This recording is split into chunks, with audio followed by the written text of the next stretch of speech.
patung kertas, kereta, rumah, duit kertas yang dibakar untuk mereka yang dah meninggal. Sebenarnya maksudnya tak sama bagi setiap orang Cina. Pengetahuan umum, semua orang tahu yang pembakaran semua benda-benda ini adalah untuk membekalkan kepada mereka yang telah berpindah ke alam sana. Tapi bahagian ni ramai orang tak tahu dan jarang orang berani bahaskan. Sebenarnya tiada agama dalam masyarakat Cina yang menurunkan upacara ini sebagai satu kewajipan. Ramai orang kata ini adalah upacara Taoism. Tapi dalam sejarah Taoism tak pernah kata benda ni wajib atau diperkenalkan. Ini lebih kepada budaya, bukan agama. Budaya ini lahir daripada cara masyarakat Cina memahami konsep yin dan yang. Orang hidup berada di alam yang juga bermaksud terang, dan orang yang meninggal hidup di alam yin, juga dimaksudkan gelap. Disebabkan konsep yin dan yang diamalkan oleh penganut Taoism, maka budaya ini dikait rapat dengan Taoism. Dalam kepercayaan budaya Cina,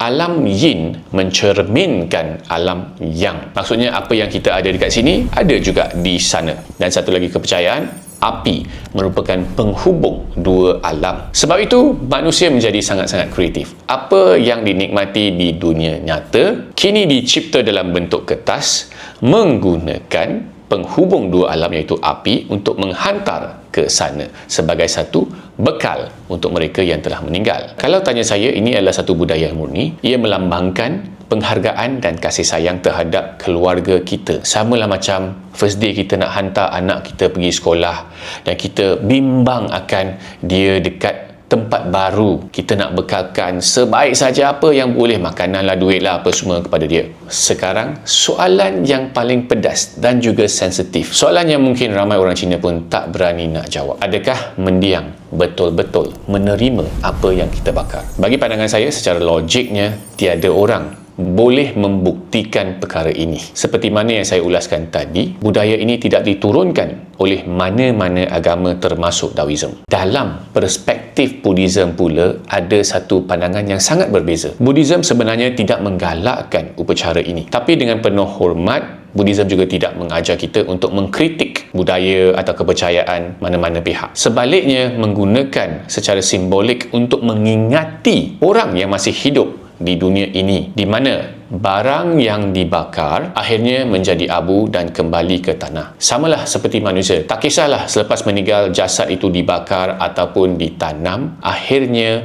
jasad itu juga akan kembali ke alam. Dan seperti barang-barang yang telah dibakar ini, ianya umpamanya segala benda, harta, kekayaan, nama yang kita miliki di dunia ini selepas mati, samalah macam benda-benda tersebut dibakar dan hilang segala-galanya.